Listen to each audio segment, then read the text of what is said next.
Seurakunnan viestintä. Seurakunnan viestintä on ylhäältä alaspäin suuntautuvaa, joka levittäytyy laajalle toiminta-alueelle. Onko näin? Tämän sanoi eräs tämän seurakunnan, minun kotiseurakuntani työntekijä. Ja mietittiin, että miten tämä käytännössä oikein toteutuu.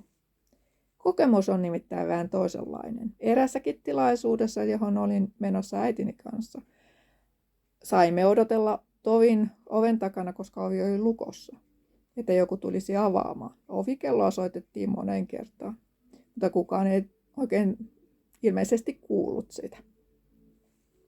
Lopputuloksena oli se, että meitä oli pari hassua ihmistä, joka oli kärsivällisesti odottanut, että joku tulee avaamaan. Ovi tuli avattua melkein viime metreillä.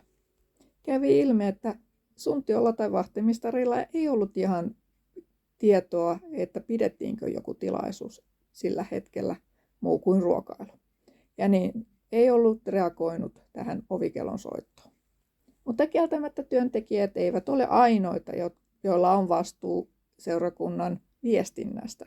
Tai se, miten seurakunta mielletään sitten, minkälaisen kuvan seurakunnasta saa.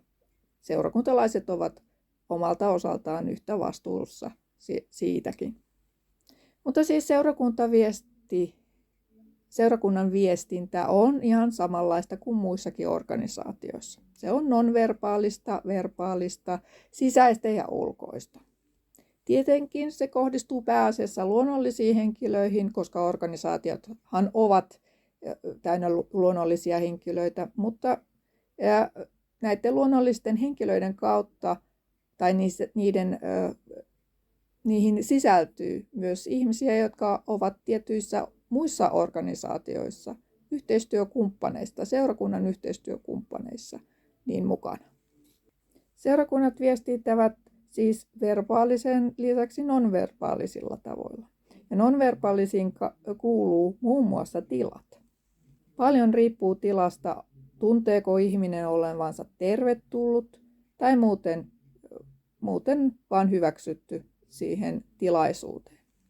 Eräässä seurakunnassa on positiivinen ongelma. Kaikki tilaisuudet, jotka halutaan järjestää, ei mahdu siihen pieneen tilaan, joka on vaihdettu viime aikoina